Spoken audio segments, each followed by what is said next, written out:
Hello বন্ধুরা, আমি মৌ রাজস্বিক। আজকে তোমাদের সাথে আমি একটা বকখালি ট্যুর শেয়ার করছি। আমাদের ডায়মন্ড হারবার থেকে ধরে নাও 2 ঘন্টার রাস্তা বকখালি। আর আমরা সকাল 6:30টার সময় আমাদের বাড়ি থেকে রওনা দিয়েছিলাম। আর ওখানে গিয়ে প্রায় 8:30টার মধ্যে পৌঁছে গেছিলাম। রাস্তাটা খুবই সুন্দর। সকাল 6:30টায় মানে একদম কী বলবো, পুরো ফাঁকা রাস্তা। প্রচণ্ড গরম পড়েছিল মাঝে, তোমরা থাকতেই জানো। আর সেই দিনে আমরা সকাল সকাল এই কারণে বেরিয়েছিলাম যাতে রোদটাকে একটু অ্যাভয়েড করতে পারি। তো স্কুটি একটুখানি চানা খেয়ে নিলে তো একটু এনার্জি আসে না, মেঘলা মেঘলা মনে হচ্ছে। আমরা একটু চাটা খেয়ে নিলাম। আবার আমরা রওনা দেব। আর তার মাঝে একটুখানি সেলফিটা তো একটু করতেই হবে, তাই না? আর পুরো দেখো, ভিডিওটা ভালো লাগবে। আর তোমরা এরকম একটা ট্যুর করো, দেখবে তোমাদেরও ভালো লাগবে। আর সত্যি কথা বলতে আমাদের এখান থেকে সামনে আমরা প্রায় স্কুটি করেই যাই, কারণ স্কুটি করে গেলে ওখানে সাইট সিনগুলো বেশ সুন্দরভাবে দেখা যায় স্কুটি নিয়ে। নয়তো টোটো আছে, অনেক কিছুই অ্যাভেলেবেল আছে ওখানে, কিন্তু স্কুটি নিয়ে গেলে নিজেদের অনেক সুবিধা হয় আর কি। তো কারণ এখান থেকে বাসে করে গেলে বাস প্রচণ্ড ভিড় থাকে, বসার জায়গা থাকে না।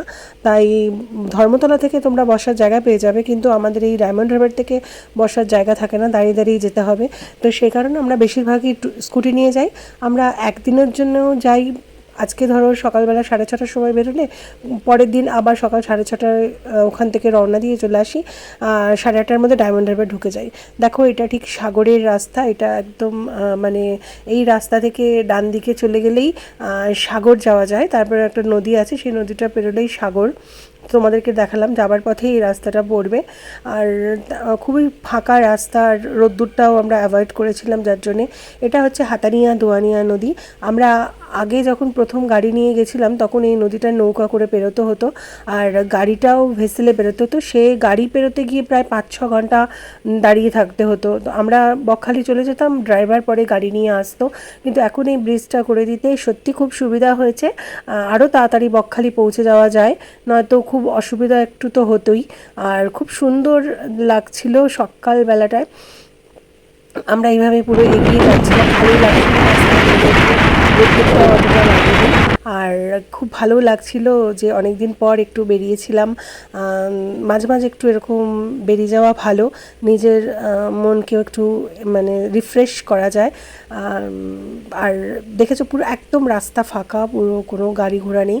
আর প্রত্যেকবার গেলে আমরা এই শ্রী হোটেল এখানেই উঠি, আমাদের জানাশোনার মধ্যেই হয়ে গেছে।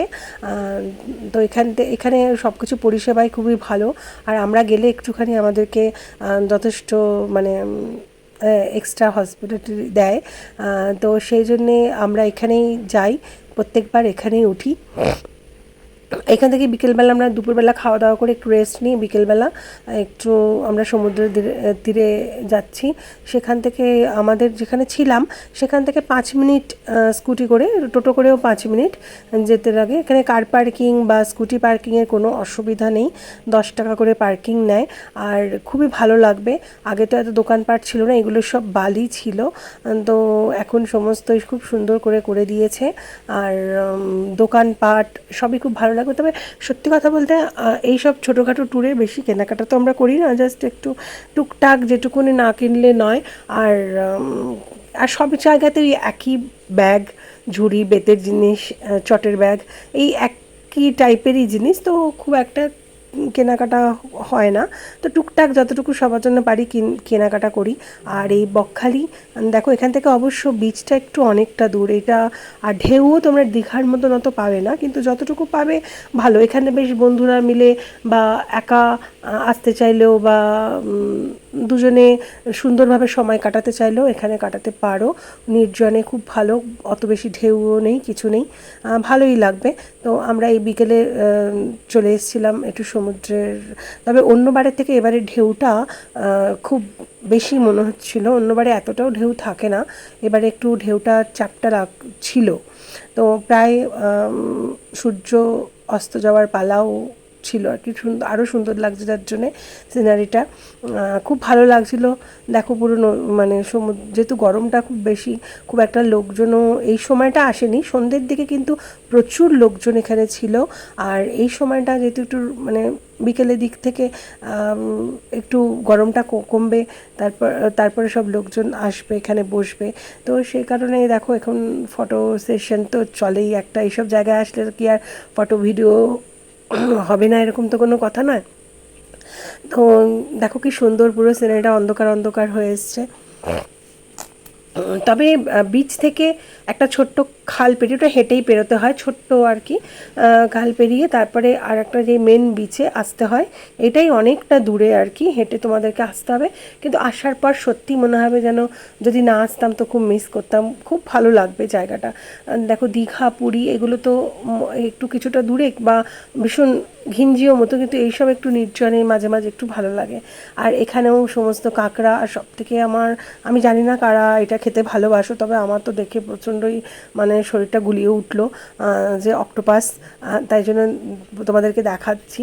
আর মাছ টাছ তখন সবে সাজাচ্ছিল, মানে দোকানপাটগুলো সবে খুলছিল, এই 5:30 6টা বাজে, তো সেই সময় দোকানপাট সাজাচ্ছিল। আমরা বেশি কিছু খাইনি সত্যি কথা বলতে, এত গরম পড়েছিল। কাঁকড়া আমার খুব ফেভারিট, কিন্তু আমি কাঁকড়াটা এবারে খাইনি, কারণ এত গরম পড়েছিল, খেয়ে যদি শরীর খারাপ করে।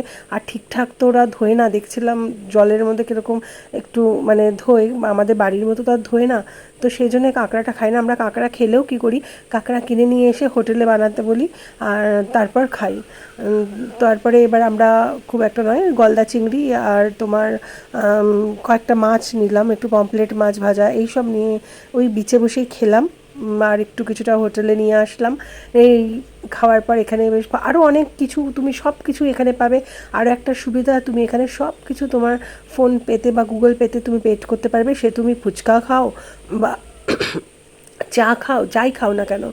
আর সেদিনটা তো আমাদের কেটে গেল। পরের দিনে ভোরবেলা উঠে, আমাদের একটা অভ্যাস আছে, আমার আছে বেসিক্যালি, তো আমি খুব ভোরবেলায় উঠে পড়ি, তো ভোরবেলায় উঠে আমরা হেনরি আইল্যান্ডে চলে গেছিলাম।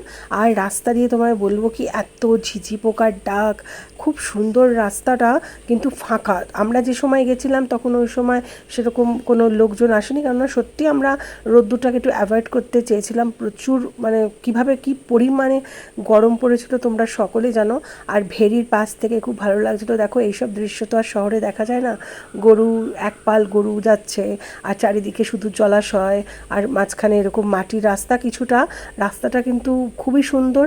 আর আমাদের মাঝে ভয়ও লাগছিলো, আমাদের এই রাস্তাটাই বলেছিল, যেহেতু আমরা একাই যাচ্ছিলাম সে সময়, আশেপাশে কোনো লোকজনও কাউকে পাচ্ছিলাম না যে জিজ্ঞেস করবো যে আমরা ঠিক যাচ্ছি কি না, কিন্তু আমরা ঠিক মানে রাস্তা ধরে ধরে গেলাম। দু সাইডে দেখো মাছের ভেরি, একদম এত সুন্দর রাস্তাটা, মানে যে বলার কথা নয় হেনরি আইল্যান্ডটার।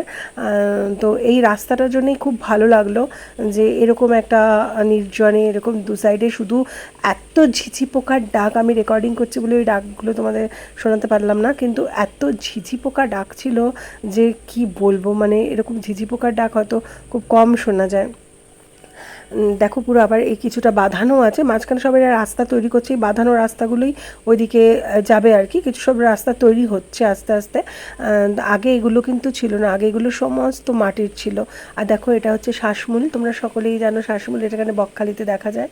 আর চারিদিকে দেখো সুন্দর জঙ্গল, আর কি বলবো, পুরো চারিদিকে পুরো জঙ্গল। এটা একটা দ্বীপ, আর এই দ্বীপের মধ্যে থেকে, এখান থেকে অবশ্য সমুদ্রটা খুব কাছে, কিন্তু এখানে সমুদ্রর বেশি দূরের লোকজনকে যাওয়া একদম বারণ, কারণ এখানে প্রচণ্ড চোরা বালি আছে, এখানে বিপদ যে কোনো মুহূর্তে হতে পারে, তো সেই জন্য একদমই পুরো বারণ একদম করা আছে, যাতে না কেউ আশেপাশে যায়। আর চারিদিকে দেখবে এখানে বিচে কেউ নামতেও পারবে না, কারণ এখানে অনেক ঝাউবন, মানে আগে বড় বড় গাছ ছিল, সেগুলো কেটে দিয়েছে, তো সেই গাছের মধ্যেই তোমার সমুদ্র জলটা আসছে। তো এখানে খুব একটা কেউ চান টান কেউ করে না, সকালের দিকে বেড়াতে যাওয়ার জন্য সাইট সিন হিসেবে সবাই একটু বেড়াতে যায়, আর আমরাও তাই সকালবেলা এখানে গেছিলাম, ভালো লাগছিল। তোমরা কিন্তু সত্যি আসতে পারো, দেখো চারিদিকে পুরো ফাঁকা, আর ঝাউবন, সকালবেলাটা খুবই ভালো লাগছিল। আর আমরা যে সময় গেছিলাম তো সেখানে সময় লোকজনও খুব কম, মানে হাতে গোনা, আমাদের সাথে হয়তো 4-5 জন দেখলাম ওখানে আছে বিচে, আর কেউ নেই। আমরা ফেরার সময় অবশ্য দেখলাম সবাই সব টোটো নিয়ে সব ঢুকছে। আর এটা আর একটা বিচ ছিল, তবে এখানে কাজ চলছিল তো আমরা সেখানে যাইনি। এই মন্দিরটার এই বিচটায় বেশি দাঁড়িয়ে নেই, এখানে কাজ চলছিল। তারপরে আমরা ওখান থেকে এসে তো সমুদ্রে তো নামতেই হবে, একটু নামলাম, ভালোই লাগলো। বেশ ঢেউটাও বেশ আজকে একটু বেশি ছিল। তো নিম্নচাপ হচ্ছিল পরের সপ্তাহেই পুরো, তোমরা জানো কি ঝড় এলো। তো আমরা যে সময় গেছিলাম বেশ একটু ঢেউটা বেশি বেশি লাগছিল। একটু স্নান টান করে তো একটা তো ডাব খাওয়া চলে, আমার আবার ডাব হলেও হয় না, শাঁসওয়ালা ডাব আমার খুব ভালো লাগে। আর বিকেলবেলায় আমরা আবার একটু রেস্ট নিয়ে এইখানে যেখানে এসেছিলাম, তোমাদের সকলকে বলবো বকখালিতে আসলে অবশ্যই তোমরা এই জায়গাটা মিস করবে না। এটা হচ্ছে কার্গিল বিচ। এই জায়গাটা দুর্ধর্ষ, মানে আমার তো ভীষণ ভালো লেগেছে, তোমাদেরও ভীষণ ভালো লাগবে। মনে হবে যেন এখানে বেশ অনেক রাত পর্যন্ত এখানেই বসে থাকি আর সমুদ্রের ঢেউ দেখি। শুধু ঢেউই নয়, জোয়ার আস্তে আস্তে ঢেউটা এত কাছে চলে যাবে যে তুমি বসে থাকবে আর তোমার পায়ের উপর থেকে সেই ঢেউটা আসবে। এত সুন্দর মানে অনুভূতি, মানে এটা বলে বোঝানো যাবে না, ওখানে না দেখলে বোঝানো যাবে না। কিন্তু আমার সাথে যিনি গেছিলেন তিনি এতই ভীতু যে আমাকে বেশিটা দূরে যেতে দিচ্ছিল না, তাই আমি ভিডিও করতে পারিনি। দূর থেকে যতটুকু পারছিলাম করছিলাম। তো বুঝতে পারছো, নিজেদের মতো করে গিয়ে একটা যে মানে বিনা রেস্ট্রিকশনে যেরকম ভিডিও করা যায়, আর কারোর সাথে গেলে কিভাবে যে এটা করবে না ওটা করবে না, এই পড়ে যাবে এই করবে। তো যাই হোক, যতটা পেরেছি আমি ভিডিও ক্যাপচার করেছি, তোমাদের সাথে শেয়ার করলাম। অবশ্যই তোমরা এই জায়গাটা একদম মিস করবে না, এই জায়গাটা খুব সুন্দর। একটা গোটা বিকেল এই জায়গাটার জন্য রাখবে, সন্ধে পর্যন্ত এখানেই বসে কাটিয়ে দিতে পারবে।